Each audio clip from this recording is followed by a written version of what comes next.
All right, Coach, talk about the last series. We had Minnesota State in, and there were some really good things that happened. Exciting 4-3 win on Friday, and the Teddy Bear toss on Saturday toward a major tradition in hockey. Just do a nice quick summary on Yeah, these good things.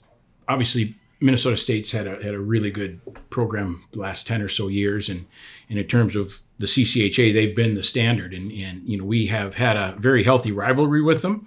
Of late, we've been on the wrong end of the rivalry, and for us to win on Friday for the first time since 2019 was really a positive for our group. We've got two seniors in Seth Fighton and Ethan Scardine who, in their time, hadn't beaten Minnesota State. So for them to be able to be a part of a win at home, and Ethan ultimately getting the game winner on Friday night was a really good thing for everybody involved. We played very well. Unfortunately, Saturday we weren't able to maintain that type of an effort. Minnesota State got better on Saturday. We didn't, but taking the positive out of it, it was a really good series for us, and we got points against a really good team. And then obviously the Teddy Bear toss, which is a real positive thing that's been a part of professional hockey, college hockey, donating those types of stuffed animals to worthwhile organizations is nothing but a positive. So all in all, crowds were great. We played well at times. The Saturday game, we really didn't have a chance to play or start the same way we started on Friday because there were so many power plays and penalties in the first period. So we had 3 power plays, they had 3 power plays, and that just chops up the period. You're not going 5-on-5, 5-on-5, 5-on-5. You're going back and forth, and so that limits the number of players, and that might have had something to do with our effort on Friday or Saturday. Sorry, but all in all, we'll take the positives out of that series, and we enjoyed our bye week, and now we're ready preparing for Ferris State. And you just alluded to it, coming off the bye week, your team had a nice opportunity to give back to the community with the kids from Wood Lane coming in on the ice. How important is that for your team, and what kind of perspective does it give your players? Yeah, that's something that we've done for a number of years, leading up to COVID, and then it went away for a couple of years because of COVID, and we were really fortunate that we were able to reestablish that program. For those of you that didn't see anything on social media, the students that come over from Wood Lane are between the ages of 6 and 20, 21 years old, and they have some significant physical or mental disabilities, and they come over here, and our guys for an hour, and most of them are not able to skate on their own. I think, with the exception of 1 or 2 students, most of them were in wheelchairs, and so our guys, push them around the ice and interact with them, and to see our players interact with those young people was really impressive, because it's not something that everybody's necessarily comfortable doing. I had someone ask me, so when you had the Wood Lane students there, do they skate? And I said, well, some of their teachers and the adults, chaperones, were skating, but the students didn't skate. If they were walking, we were walking with them, and then if they were in a wheelchair, we were pushing them around.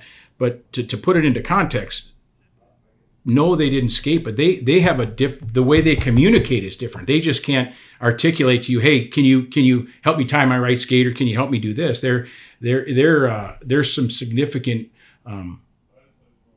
incidents or situations that each of these students is dealing with. So for our guys to be put into that situation where you're dealing with our guys, we talked to them about, this was, I was really proud of how they reacted and how they engaged in it. They weren't afraid. They didn't stand back, and they jumped in with both feet, and they got engaged with these kids. And it was pretty much a 1 student to 1 player ratio.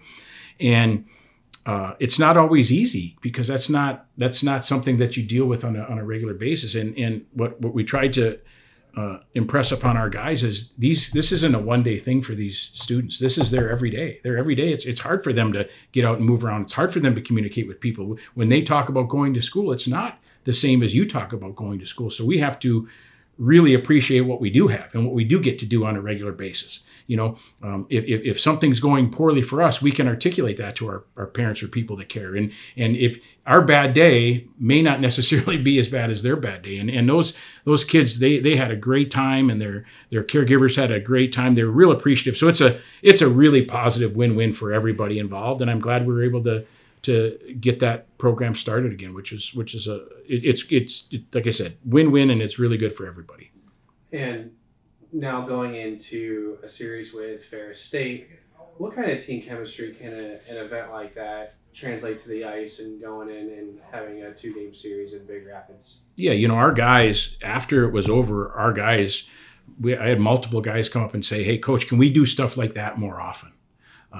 There's other things that we have opportunities to do that aren't as impactful, So I think us being able to do that and do it as a group, it's not like 2 or 3 guys went someplace and did this and got involved in this organization and then came back and told everybody what else. Everybody was there, and so all of them engaged in it together. And I believe it's something that certainly A, makes them appreciate what they do have, and B, brings them together because they did it together. So as far as a team bonding and a something that goes toward our core values of discipline and toughness and integrity, definitely goes hand in hand.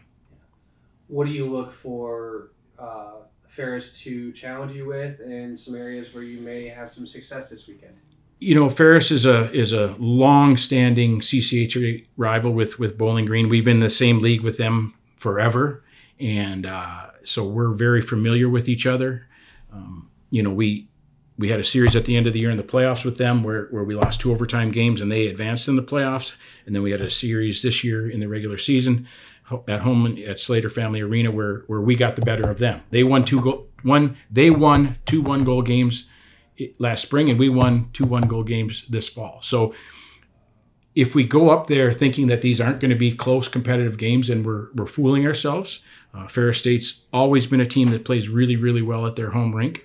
They've always been a team that has had solid goaltending, and this year they have 2 goaltenders that they feel very comfortable with, and we expect to see both of them.